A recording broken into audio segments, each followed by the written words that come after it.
बड़ी विनम्रता से उस चारा चोर तक अगर नागपुर से आवाज जाए महाराष्ट्र की तो कहना चाहती हूँ, हम हैं मोदी का परिवार, ये नौजवान है मोदी का परिवार। बोलो उससे, कौन है मोदी का परिवार? कौन है मोदी का परिवार? कौन है मोदी का परिवार? अरे जिसका परिवार 140 करोड़ का है, उसका बाल भी बांका नहीं हो पाएगा कि 10 साल प्रधान सेवक के नाते इस परिवार के लिए जो वो भारत कहते हैं, उस परिवार के लिए जूझते जूझते परिश्रम करते करते आज राजनीति के उस पड़ाव पर पहुंचे हैं जहां इंडिया अलायंस के एक चारा चोर ने ये कहा कि मोदी का कोई परिवार नहीं। आज बड़ी विनम्रता से उस चारा चोर तक अगर नागपुर से आवाज जाए महाराष्ट्र की तो कहना चाहती हूँ, हम हैं मोदी का परिवार, ये नौजवान है मोदी का परिवार। बोलो उससे, कौन है मोदी का परिवार? कौन है मोदी का परिवार? कौन है मोदी का परिवार? अरे जिसका परिवार 140 करोड़ का है, उसका बाल भी बांका नहीं हो पाएगा।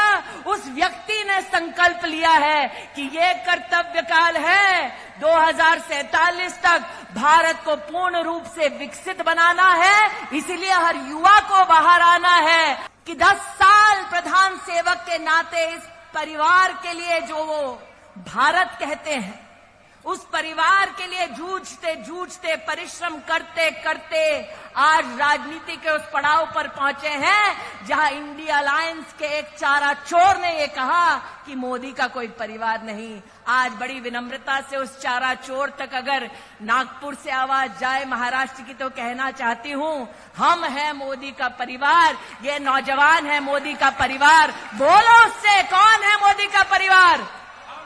कौन है मोदी का परिवार? कौन है मोदी का परिवार? अरे जिसका परिवार 140 करोड़ का है, उसका बाल भी बांका नहीं हो पाएगा। उस व्यक्ति ने संकल्प लिया है कि ये कर्तव्य काल है, 2047 तक भारत को पूर्ण रूप से विकसित बनाना है। इसलिए हर युवा को बाहर आना है कि हर राम भक्त ने, जिसने धर्म के लिए धैर्य दिखाया, आज पुनः धैर्य दिखाने का समय आया है। राहुल गांधी तक मेरी आवाज पहुंचे तो कान खोलकर सुन लो। मैदान तुम चुनो, कार्यकर्ता हम देंगे। आओ तुम्हारे 10 साल और मोदी के 10 साल के बीच में इतनी गारंटी देती हूं कि युवा मोर्चा का एक भी साधारण कार्यकर्ता जाकर राहुल गांधी के सामने बोलने लगे तो राहुल गांधी में इतना दम नहीं कि युवा मोर्चा के किसी कार्यकर्ता के सामने टिक जाएगा। 26/11 का आतंक हम सब ने अपनी आंखों से देखा। हम सबको याद है, पाकिस्तान से आतंकवादी आए, मुंबई की सड़कों को लहूलुहान कर दिया और दिल्ली में बैठी सोनिया मैडम की सरकार चुपचाप तमाशा देखती रही। उस शाम जब मुंबई लहूलुहान हो रही थी, तब मीडिया के माध्यम से पता चला कि कांग्रेस के युवराज किसी जश्न में शामिल थे। जब वो सत्ता में थे तो उनका घमंड ऐसा कि उन्होंने भगवान राम का कोई अस्तित्व नहीं, ऐसा एफिडेविट देश की एक कोर्ट में दे दिया। उनका घमंड देखिए कि जब वो सत्ता में थे तब उन्होंने दस्तावेज दे दिया कि राम सेतु नाम की कोई चीज नहीं। अहंकार आज भी बरकरार है।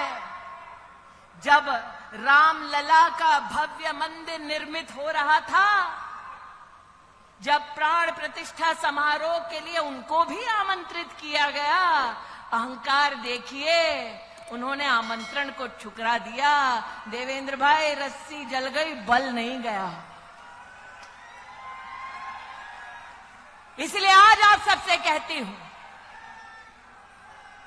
कि हर राम भक्त ने, जिसने धर्म के लिए धैर्य दिखाया, आज पुनः धैर्य दिखाने का समय आया है।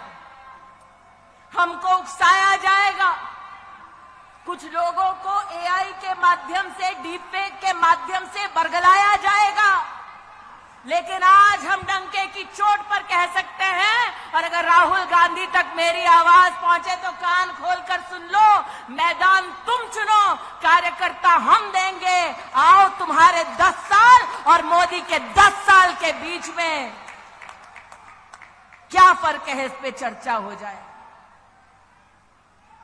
मैं नहीं कहती मैं जाऊंगी चर्चा के लिए, तब पक्का नहीं आएंगे तेजस्वी, लेकिन इतनी गारंटी देती हूं कि युवा मोर्चा का एक भी साधारण कार्यकर्ता जाकर राहुल गांधी के सामने बोलने लगे तो राहुल गांधी में इतना दम नहीं कि युवा मोर्चा के किसी कार्यकर्ता के सामने टिक जाएगा।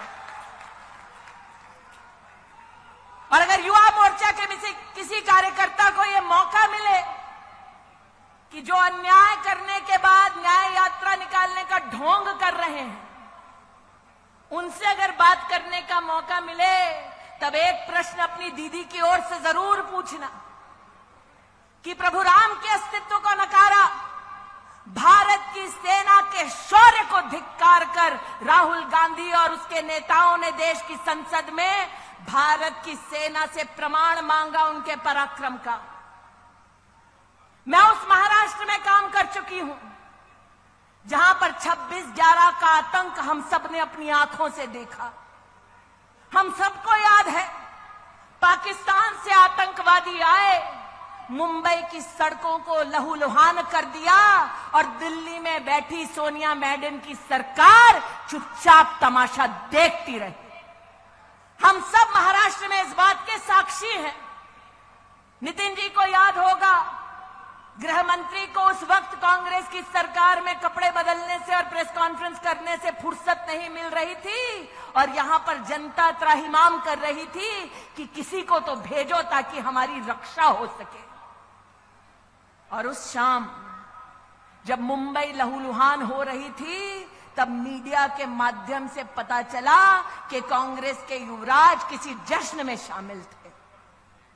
वो व्यक्ति जो मुंबई जब लहूलुहान हो रही थी जश्न में शामिल थे, वो भारत की सेना से उनके पराक्रम का तब प्रमाण मानते हैं जब भारत की वायु सेना पाकिस्तान में आसमान चीरते हुए आतंकवादी कैंप्स को ढेर करती है।